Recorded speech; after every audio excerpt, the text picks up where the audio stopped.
الحمد لله وكفى وسلام على عباده الذين اصطفى خصوصا على أفضلهم وخاتم النبيين محمد الأمين وعلى آله وأصحابه وأزواجه أجمعين. أما بعد فأعوذ بالله من الشيطان الرجيم. بسم الله الرحمن الرحيم. ورفعنا لك ذكرك. صدق الله مولانا العلي العظيم. وقال النبي صلى الله عليه وسلم: لا يؤمن أحدكم حتى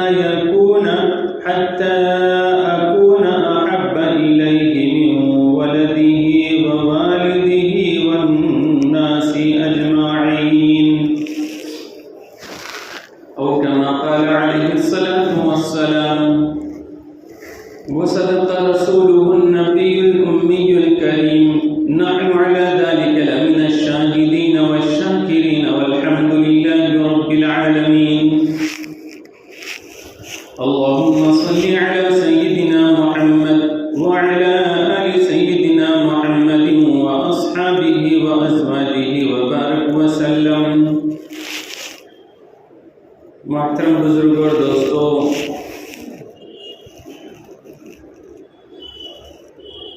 اللہ تعالیٰ نے انسانوں کی رشد و ہدایت کے لیے اور ان کو خیر پر باقی رکھنے کے لیے انبیاء کرام علیہم السلام کے بھیجنے کا انتظام فرمایا. سب سے پہلے حضرت آدم علیہ السلام آئے، جو اس روئے زمین پر پہلے انسان بھی تھے اور نبی بھی. پھر یکے بعد دیگرے انبیاء آتے رہے. اخیر میں میرے اور آپ کے آقا احمد مصطفیٰ محمد مصطفیٰ صلی اللہ علیہ وسلم تشریف لائے. اب آپ کے بعد کوئی نیا نبی نہیں آئے گا. آپ صلی اللہ علیہ وسلم پر نبوت کا دروازہ بند کر دیا گیا ہے، اور یہ جو انبیاء آئے ہیں ان کی تعداد اصل تو اللہ ہی کو معلوم ہے. بہت سارے پیغمبروں کا تذکرہ قرآن کریم میں کیا گیا ہے، بہت سے انبیاء کرام کا تذکرہ احادیث مبارکہ میں آیا ہے. ہم تمام کا ایمان ہے سارے نبیوں پر جو اللہ کی طرف سے مبعوث کیے گئے بھیجے گئے ہیں. ہم ان سب کو برحق مانتے ہیں، اور برحق ماننے کے ساتھ ساتھ ان کی تعظیم اور اکرام اور ان کا احترام ضروری سمجھتے ہیں. اگر انبیاء کرام علیہم السلام کی شان میں بے ادبی ہو اور ان کی بے احترامی ہو تو یہ ایمان کے سلب ہونے کا ذریعہ ہے. تمام انبیاء جتنے آئے ہیں وہ تمام کے تمام اللہ تعالیٰ کے مقدس اور پاکیزہ نفوس ہے. تمام انبیاء معصوم ہوتے ہیں اور وہ اللہ تعالیٰ کی نافرمانی نہیں کرتے. ظاہری عیبوں سے بھی اور باطنی عیبوں سے بھی پاک ہوتے ہیں، اور ان کی جو صفات ہوتی ہے وہ سب صفات اور ان کی عادات، ان کے اخلاق، ان کا کردار، یہ سارے انسانوں سے زیادہ بلند ہوتا ہے. حضور پاک علیہ السلام جو آخری پیغمبر ہیں، اللہ تعالیٰ نے ان کی شان ایسی بنائی ہے کہ ان سے پہلے آنے والے تمام پیغمبروں کا امام ان کو بنایا گیا. آپ کو اشرف الانبیاء اور سید الانبیاء کا خطاب دیا گیا. آپ کو اولین اور آخرین کی ساری خوبیاں اور کمالات سے اللہ نے مالا مال فرمایا. آپ صلی اللہ علیہ وسلم جیسی شان والا، اخلاق والا، کردار اور کریکٹر والا انسان نہ پہلے تھا نہ بعد میں کبھی پیدا ہوگا. حضور صلی اللہ علیہ وسلم سے ایمان والوں کی محبت یہ جگ ظاہر ہے، نیک ہو یا بد، گنہگار ہو یا پھر پرہیزگار، ہر طرح کا مسلمان بھلے ہی وہ چاہیں گناہوں میں لت پت زندگی گزار رہا ہو، لیکن اس کے دل میں جو اللہ کے رسول حضرت محمد صلی اللہ علیہ وسلم کی عقیدت اور آپ صلی اللہ علیہ وسلم سے جو محبت ہے وہ کسی سے ڈھکی چھپی نہیں ہے۔ حضور سے محبت اور حضور کی دل میں عظمت یہ ایمان کا جز ہے، اسلام کا جز ہے، اس کے بغیر دین اسلام مکمل ہو ہی نہیں سکتا۔ حضور صلی اللہ علیہ وسلم نے خود اپنی زبانی ارشاد فرمایا کہ تم میں سے کوئی شخص اس وقت تک ایمان کے کمال کو نہیں پہنچ سکتا جب تک کہ میں اس کے نزدیک اس کی اولاد سے، اس کے ماں باپ سے اور سارے انسانوں سے زیادہ محبوب نہ ہو جاؤں۔ ایک مسلمان چاہے وہ تقوی والا ہو، چاہے وہ گناہوں کے اندر لت پت ہو، اس کا ایمان جب تک سلامت ہے، اس کا جو ایمانی کنیکشن ہے وہ حضور صلی اللہ علیہ وسلم سے جا کر جڑتا ہے۔ ایسا سمجھنا چاہیے کہ سرکار دو عالم صلی اللہ علیہ وسلم ایک پاور ہاؤس ہے اور وہاں سے ہی سارے ایمان والے جو دنیا میں پھیلے ہوئے ہیں اسی ایک مرکز سے ایمان کی شعاعیں ان کے اندر پہنچ رہی ہے اور وہ ایمانی ایک طرح سے زندگی گزار رہی ہے۔ وہ کنیکشن اگر ٹوٹ جائے تو پھر یہ ایمان والا باقی نہیں رہ سکتا۔ یہی وجہ ہے کہ حضور پاک علیہ السلام کے دور سے آج تک حضور صلی اللہ علیہ وسلم کی یہ ماننے والے اور یہ ایمان والے ایسے رہے ہیں کہ انہوں نے سب کچھ برداشت کیا ہے، لیکن اگر کوئی چیز ان سے برداشت کے باہر ہوتی ہے تو وہ ہے حضور پاک علیہ السلام کی شان میں گستاخی اور حضور صلی اللہ علیہ وسلم کی شان میں بے ادبی۔ اس کو ایک ایمان والا کسی طرح سے برداشت نہیں کر سکتا۔ آئے دن واقعات ہم کو سننے کو ملتے ہیں کہ حضور صلی اللہ علیہ وسلم کی شان میں فلان نے گستاخی کی، فلان نے گستاخی کی، یہ کوئی نئی بات بھی نہیں ہے۔ حضور صلی اللہ علیہ وسلم کے زمانے سے لے کر آج تک ہر اس شخص نے یا ہر ایسے لوگوں نے جو کہ اسلام سے، مسلمانوں سے بغض رکھتے ہیں، حضور صلی اللہ علیہ وسلم کی ذات اقدس سے حسد اور کینہ دل میں رکھتے ہیں اور غلط معلومات کی بنیاد پر آگے بڑھتے ہیں، ناواقفیت کو اپنا چولا بنا لیتے ہیں، حقیقت سے اپنی آنکھیں بند کر لیتے ہیں، تو ان لوگوں کا شیوا یہی رہا ہے کہ انہوں نے اپنا بہترین مشغلہ اس کو بنایا کہ اپنے وجود کو انہوں نے ناپاک کیا حضور صلی اللہ علیہ وسلم کی کردار پر، حضور صلی اللہ علیہ وسلم کے اوصاف اور ان کے عادات پر کیچڑ اچھال کر۔ حضور صلی اللہ علیہ وسلم کو حضور کے زمانے میں حضور صلی اللہ علیہ وسلم کو مجنون کہا گیا، نعوذ باللہ، حضور صلی اللہ علیہ وسلم کو کاہن کہا گیا اور بہت سارے تمسخر کیے گئے، بہت ساری بے ادبیاں حضور صلی اللہ علیہ وسلم کے زمانے میں بھی ہوئی ہے۔ اب اگر ہم اس کا جائزہ لیں کہ حضور صلی اللہ علیہ وسلم کی شان ارفع کیا ہیں اور حضور صلی اللہ علیہ وسلم کے تئیں ہماری ذمہ داریاں کیا ہیں اور گستاخان رسول کے لیے کیا کچھ سزائیں آخرت میں اور دنیا میں رکھی گئی ہیں، تو اگر اس کا پورا تفصیلی جائزہ لیں اور اس کے اوپر بیان ہو تو پھر یہ بیان آج کے جمعہ کے اس مختصر سے وقت میں یہ مکمل نہیں ہو سکتا۔ آپ اندازہ کرو اس سے کہ خود قرآن کریم حضور صلی اللہ علیہ وسلم کی شان رفعت کو بیان کر رہا ہے۔ فرمایا وَرَفَعْنَا لَكَ ذِكْرَكَ، ہم نے آپ کے ذکر کو بلند کر دیا ہے آپ کے لیے۔ حضور صلی اللہ علیہ وسلم کی شان جتنی بڑھائی گئی ہے اللہ کی طرف سے اتنی شان کسی کی بھی نہیں بڑھائی ہے۔ حضور صلی اللہ علیہ وسلم نے جو شان سرکار کی بڑھائی ہے، دنیا میں چاہے کوئی بڑے سے بڑا طاقتور ہو، بڑی سے بڑی حکومت ہو، اگر حضور صلی اللہ علیہ وسلم کی شان میں ذرہ سا بھی کمی کرنا چاہے تو نہیں کر سکتے۔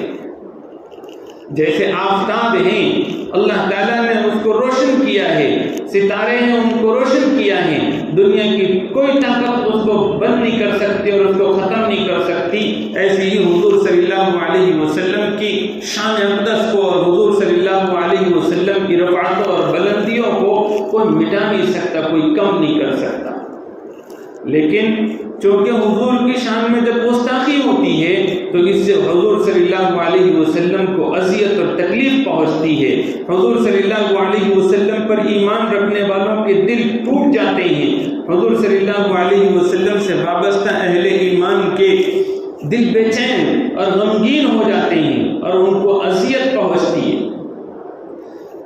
کفار اور مشرکین ایسے لوگ جو کہ انصاف پسند نہیں ہیں اور جو اپنے مذموم سیاسی مقاصد کے لیے یا پھر اسلام اور اہل اسلام سے بغض اور عناد کے اندر وہ تو بہت کچھ اپنے دل میں دبا کے رکھتے ہیں، لیکن کبھی کبھی ان کے دل سے ایسی باتیں نکل آتی ہے کہ جو ان کے اندر کی حقیقت کو ظاہر کر دیتی ہے۔ وَابْتَغِ الْبَغْضَاءَ مِنْ أَفْوَاهِهِمْ، قرآن کریم کہتا ہے کہ جو بغض ان کے دل میں بھرا ہوا ہے وہ کچھ ان کی زبانوں سے ظاہر ہو جاتا ہے، لیکن جو ان کے دل میں لاوا پک رہا ہوتا ہے وہ اس کو اپنے اندر دبا کے رکھتے ہیں، وہ بہت زیادہ بڑی چیز ہے۔ حضور صلی اللہ علیہ وسلم پر جب کبھی بھی کسی نے گستاخی کی حضور صلی اللہ علیہ وسلم کے زمانے میں تو قرآن کریم میں اللہ تعالیٰ نے اس کا جواب دیا ہے، اور جن لوگوں نے گستاخی کی ہے ان کی برائیاں اور ان کے اندر کی خامیوں اور خرابیوں کو قرآن کریم میں بڑے تفصیل کے ساتھ اس کو ذکر کیا گیا ہے۔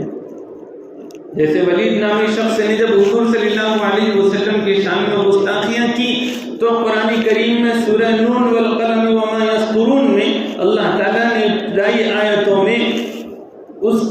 گستاخ رسول کی برائیوں اور خامیاں اور خرابیاں اور اس کی ناپاکی اور اس کی غلاظت کو پیش کیا ہے کہ وہ کیسا ہے۔ اس کے 10 برائیاں بیان کی گئی، اور 10 برائیوں کو جب اس نے سنا قرآن کریم کے حوالے سے وہ اپنی ماں کے پاس پہنچا اور اس نے کہا کہ حضور صلی اللہ علیہ وسلم پر جو قرآن کریم اترا ہے اس میں میرے بارے میں 10 برائیاں اور خرابیاں بتلائی گئی ہے، ان میں سے ساری 9 خرابیاں شروع کی میں نے دیکھ لی اور وہ میں اپنے اندر پاتا ہوں، لیکن جو آخری علامت بیان کی گئی، میری خرابی بیان کی گئی، عتل بعد ظنیم، کہ اس کی جو اصل ہے اسی میں خرابی ہے، یعنی کہ یہ ولد الزنا ہے اور بدکاری سے پیدا ہونے والا ہے۔ اب یہ مجھے تو نہیں معلوم کہ میں کس طرح سے پیدا ہوا ہوں، تو ماں سے اس نے کہا کہ صحیح بتانا کہ میری پیدائش کا سبب کیا بنا ہے، اگر تو نہیں بتائے گی تو میں تجھے ختم کر دوں گا۔ تو اس نے نظر جھکا کر کہا کہ بیٹا تیرا باپ تو نامرد تھا، لیکن اور مجھے ایسا لگا کہ کہیں اس کے مرنے کے بعد اس کی جائیداد دوسروں کے حوالے نہ ہو جائے، اس کا مال دوسروں میں نہ بٹ جائے، تو پھر میں نے فلان چرواہے کو بلایا، اس کے سبب تو دنیا میں آ گیا۔ قرآن کریم میں حضور صلی اللہ علیہ وسلم کے کو تکلیف پہنچانے والے، آپ صلی اللہ علیہ وسلم کے شان میں گستاخی کرنے والوں کے بارے میں سخت وعیدیں بیان کی گئی ہیں۔ والذین یؤذون اللہ ورسولہ، کہ جو اللہ اور اس کے رسول کو تکلیف پہنچاتا ہے۔ اللہ کو تکلیف پہنچانا کیا ہے کہ اللہ تعالیٰ کی شان میں گستاخی یہ ہے کہ اللہ تعالیٰ کا کسی کو شریک ٹھہرایا جائے، اللہ تبارک و تعالیٰ کے لیے وہ چیزیں مانی جائیں جو اللہ کے شایع نشان نہیں ہیں، اس کے لیے ہاتھ پیر اور اعضاء جیسی چیزیں مانی جائیں، یہ اللہ تعالیٰ کی شان میں گستاخی اور آپ سے اللہ رب العزت کی شان میں گستاخی اور اللہ کو تکلیف دینا ہے۔ ورسولہ، اور اللہ تعالیٰ کے رسول کو تکلیف دینا کیا ہے؟ تو رسول اللہ صلی اللہ علیہ وسلم کی طرف عیب کی نسبت کرنا، آپ صلی اللہ علیہ وسلم کی طرف برائی کی نسبت کرنا، آپ صلی اللہ علیہ وسلم کی شان میں بےادبی کرنا، گستاخی کرنا، یہ رسول اللہ صلی اللہ علیہ وسلم کو تکلیف پہنچانا ہے۔ اللہ تعالیٰ نے فرمایا لعنہم اللہ فی الدنیا والآخرہ، اللہ تعالیٰ ان کے اوپر دنیا میں بھی اور آخرت میں بھی پھٹکار کرتے ہیں، ان کے اوپر لعنت برساتے ہیں۔ وَأَعَدَّ لَهُمْ، اور اللہ تعالیٰ نے ان کے لیے تیار کر رکھا ہے عذابًا مہینا، ذلت دینے والا عذاب، دنیا میں بھی ان لوگوں کے حصے میں انجام کار ذلت ہی آتی ہے، اور آخرت میں بھی ان کے لیے ذلت والا عذاب ہی اللہ تعالیٰ نے تیار کر رکھا ہے۔ حضور صلی اللہ علیہ وسلم رحمت للعالمین ذات ہیں، اور حدیث پاک میں فرمایا گیا ہے ما انتقم لنفسہ،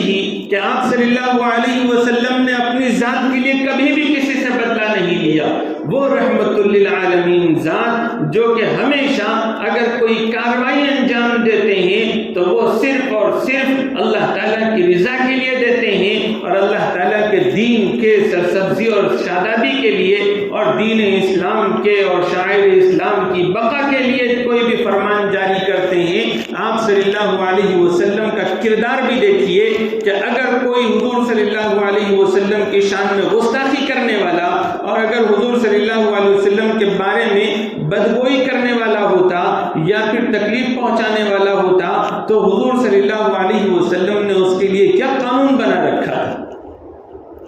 آپ صلی اللہ علیہ وسلم کے زمانے میں جو حضور صلی اللہ علیہ وسلم کو گالیاں دیا کرتے تھے یا آپ صلی اللہ علیہ وسلم کی شان میں گستاخیاں کیا کرتے تھے، اس کے بارے میں بعض صحابہ کرام کو تو خود حضور صلی اللہ علیہ وسلم نے پوری تیاری کے ساتھ ان کے خاتمے کے لیے بھیجا۔ اسی طرح سے بعض صحابہ کرام تو ایسے تھے جیالے کہ انہیں اپنے عشق کی مستی میں یہ موقع عنایت مل گیا کہ انہوں نے شاتم رسول کو اور حضور صلی اللہ علیہ وسلم کی شان میں گستاخی کرنے والوں کو جہنم واصل کر دیا۔ اور کچھ تو ایسے بھی تھے کہ جن کی عمر بھی کوئی بہت زیادہ نہیں ہے۔ ابو جہل جو حضور صلی اللہ علیہ وسلم کی شان میں گستاخیاں کیا کرتا تھا، تو جب وہ غزوہ احد میں کھڑا ہوا تھا ایک جگہ اور دشمنان اسلام کی صف کو درست کر رہا تھا، تو حضرت عبد الرحمن بن عوف رضی اللہ تعالیٰ عنہ کے بازو میں دو بچے تھے، ایک معاذ اور ایک معوذ۔ ان دونوں نے حضرت عبد الرحمن کے پاس جا کر پوچھا کہ چچا جان وہ ابو جہل کون ہے؟ جب نشاندہی کر دی گئی اور انہوں نے پوچھا حضرت عبد الرحمن بن عوف رضی اللہ تعالیٰ عنہ نے، تو ان دو معصوم ننھے بچوں نے کہا کہ ہمیں معلوم ہوا ہے کہ وہ حضور صلی اللہ علیہ وسلم کی شان میں گستاخی کرتا ہے، اس لیے آج ہم اس کا خاتمہ کریں گے۔ اور دو وہ ننھے بچوں نے ابو جہل کا خاتمہ کر دیا۔ ایک عجیب واقعہ، عصمہ نامی یہودیہ تھی، وہ یہودیاں حضور صلی اللہ علیہ وسلم کی شان میں بدگوئیاں کیا کرتی تھی۔ اس ناپاک اور خبیث عورت کی اس حرکت پر ایک صحابی ہے عمرو بن عدی رضی اللہ تعالیٰ عنہ، جو آنکھوں سے نابینا ہے، نظر نہیں آتا، انہوں نے نظر مان لی کہ میں اس کو قتل کر کے رہوں گا، اور پھر اس کا انہوں نے کام تمام کر دیا اور حضور صلی اللہ علیہ وسلم کی خدمت میں حاضر ہوئے۔ حضرت عمر رضی اللہ تعالیٰ عنہ جو نظام عدل و انصاف کے علم بردار ہیں اور جن کو مثال کے طور پر پیش کیا جاتا ہے، تو انہوں نے فرمایا اور رشک ہوا ان کو، انہوں نے کہا کہ دیکھو اس اندھے اور نابینا کو کہ اس نے خاموشی سے اللہ کی اطاعت کر لی۔ حضور صلی اللہ علیہ وسلم موجود تھے، آپ صلی اللہ علیہ وسلم نے فرمایا عمر ان کو اندھا مت کہو کیونکہ یہ دل سے دیکھتے ہیں۔ حضور صلی اللہ علیہ وسلم کی شان میں گستاخی کے اوپر جو حضور کے عاشقوں نے اور اہل ایمان نے جو کچھ کیا آج تک کرتے چلے آئے ہیں، اس کو بیان کرنے کی بھی ضرورت نہیں ہے۔ ہر ایمان والے کا دل اللہ کے رسول صلی اللہ علیہ وسلم کی محبت میں ساری چیزوں سے زیادہ محبت میں گرفتار، اور حضور صلی اللہ علیہ وسلم کی شان پر، آپ کی محبت پر وہ آنچ آنے دینے کو ذرا بھی برداشت نہیں کرتے۔ یہ تو چھوڑیے، جانوروں تک کو اللہ تعالیٰ نے وہ سوجھ عطا فرمائی ہے کہ وہ بھی حضور صلی اللہ علیہ وسلم کی گستاخی کو برداشت نہ کر سکے۔ ایک روایت میں موجود کہ غزوہ احد میں حضور صلی اللہ علیہ وسلم کو جس شخص نے زخمی کیا، چہرے پر زخم لگائے، ابن قیمیہ، تو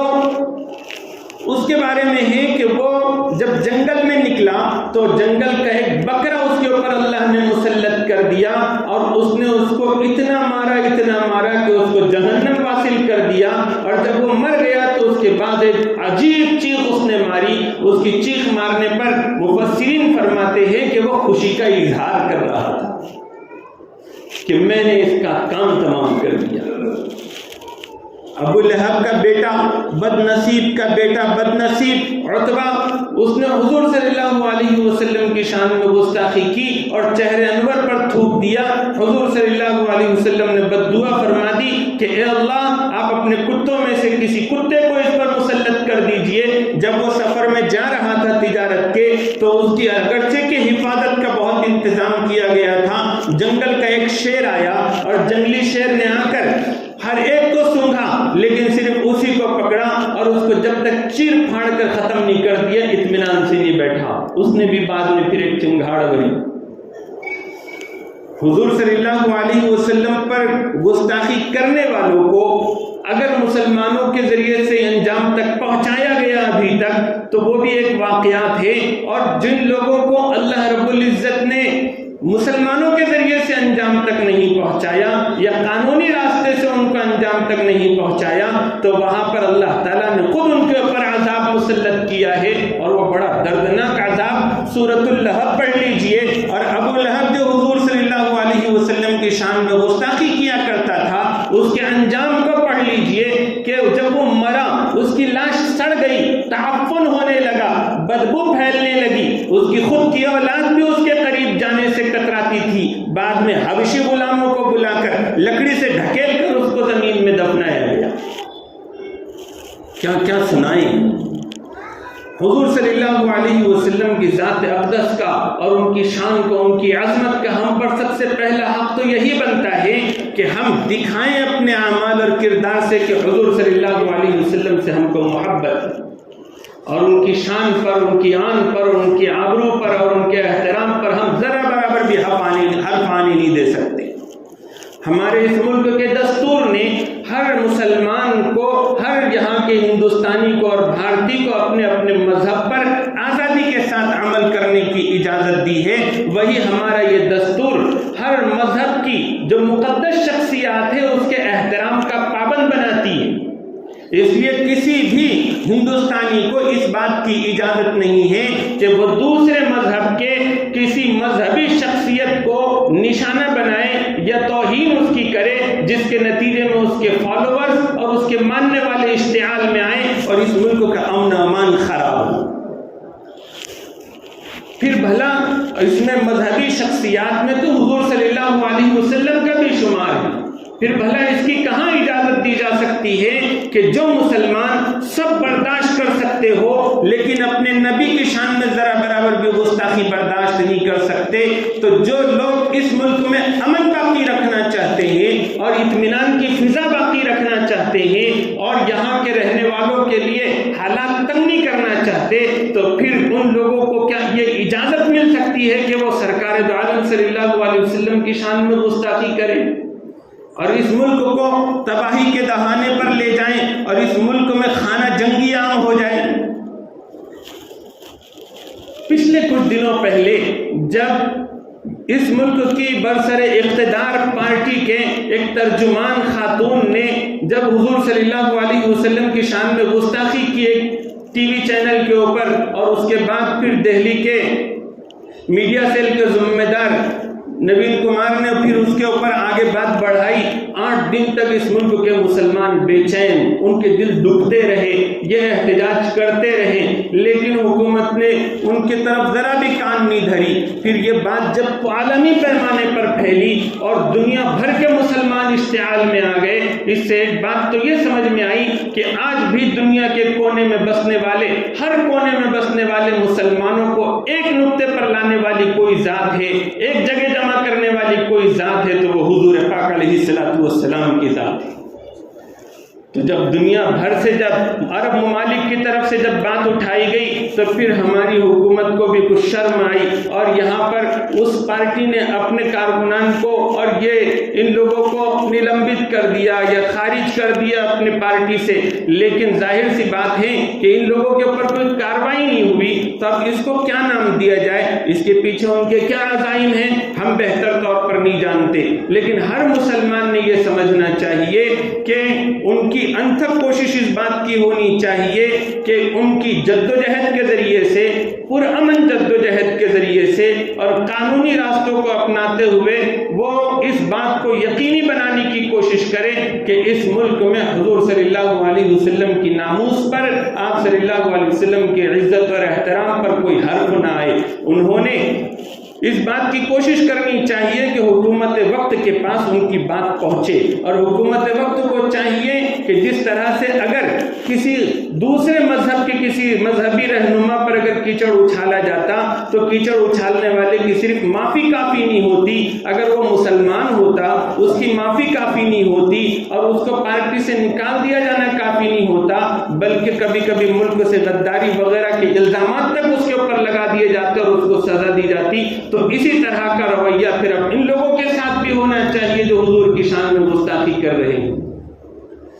ہر صورت میں ملک کا امن و امان باقی رہے اور یہاں پر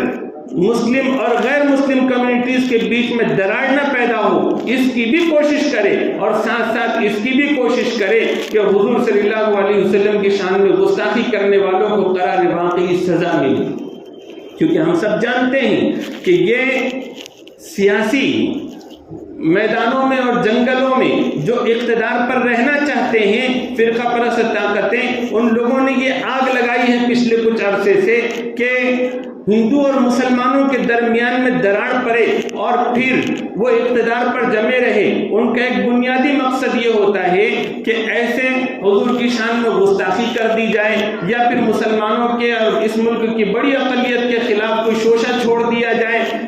پھر سب لوگ اسی میں لگ جاتے ہیں۔ تو حکومت کی جو ناکامی والی پالیسیاں ہیں اس کی طرف سے اس ملک کے باشندوں کی نظر ہٹ جائے، ایک مقصد یہ ہوتا ہے۔ دوسرا مقصد یہ ہوتا ہے کہ مسلمان خود ایسی چیزوں میں الجھ کے رہ جائیں اور اپنے جو دوسرے ان کے مسائل ہیں اس کی طرف ان کی بالکل توجہ نہ جائے، اور وہ یہی ایک چیز میں الجھ کر پھر وہ اصل مقصد اور ہدف کی طرف سے وہ پیچھے رہ جائے۔ یہ ان کے مقاصد ہوتے ہیں، تو ہم کو ان مقاصد میں بھی ان کو کامیاب نہیں ہونے دینا ہے۔ حضور صلی اللہ علیہ وسلم کی ناموس اور حضور صلی اللہ علیہ وسلم کی شان اور محبت کو ہم اپنے عملی کردار کے ذریعے سے بھی پیش کریں کہ ہمارے لیے اصل آئیڈیل، اصل ہیرو، اصل نمونہ اگر کوئی ذات ہے تو حضور پاک علیہ الصلوۃ والسلام کی ذات ہے۔ ہم نے حضور صلی اللہ علیہ وسلم کو اپنے لیے نمونہ بنانا چاہیے۔ زندگی کے ہر گوشے میں حضور کو کاپی کرنے کی کوشش کرے، حضور کے لائے ہوئے دین کو دنیا میں عام کرنے اور دوسرے مذہب والوں کے پاس اسلام کی صحیح چھبی کو پیش کرنے کی کوشش کرے۔ ایسے موقع سے غیر مسلموں کو قریب کرے، ان تک اسلام کی بات کو پہنچائیں، حضور کی شان کو بتلائیں، جن باتوں پر اعتراض ہوتا ہے ان باتوں کا خلاصہ ان کے سامنے کرے۔ یہ ایک کام کرنے کا ہے۔ اس کے ساتھ ساتھ حکومت وقت سے یہ بھی مطالبہ کرے کہ حضور صلی اللہ علیہ وسلم کے شان میں گستاخی کرنے والوں کے لیے یا مذہبی جو شخصیات ہیں ان کی شان میں بے ادبی نہ ہو اور ملک کا امن و امان خراب نہ ہو، اس کے لیے سخت سے سخت قانون بنایا جائے۔ جیسے اسلام میں شاتم رسول کے لیے جو قانون ہے وہ قتل والا قانون ہے، اس وجہ سے ہونا یہ چاہیے کہ سخت قوانین ہو تاکہ اس ملک کا امن سکون برباد نہ ہو اور یہاں پر پھر سے وہ پہلے والی محبتیں اور پھر سے وہ بھائی چارہ والی فضا قائم ہو۔ ان تمام باتوں کی طرف توجہ فرمائیں اور کوشش کریں کہ حضور صلی اللہ علیہ وسلم کی ہماری وابستگی جس ڈھنگ میں بھی ہمیں نظر آ رہی ہے، اپنے دل میں کچھ بات پیدا ہو رہی ہے حضور صلی اللہ علیہ وسلم کی شان اقدس کو لے کر اور دل دکھ رہا ہے گستاخی پر، اس کے اوپر بھی اللہ کا شکر ادا کرے کہ ہمارا ایمان اس درجے تو محفوظ ہے۔ اس کے آگے کچھ اقدامات ہو رہے ہو حکمت اور مصلحت کے ساتھ اور صحیح اہداف کو سامنے رکھتے ہوئے تو اس پر بھی اللہ کا شکر ادا کرے۔ اللہ تعالیٰ مجھے اور آپ کو حضور صلی اللہ علیہ وسلم کے غلاموں میں شمار فرمائے، ہم سب کا خاتمہ ایمان پر فرمائے۔ وآخر دعوانا الحمد للہ رب العالمین۔ آسان دے دیجیے۔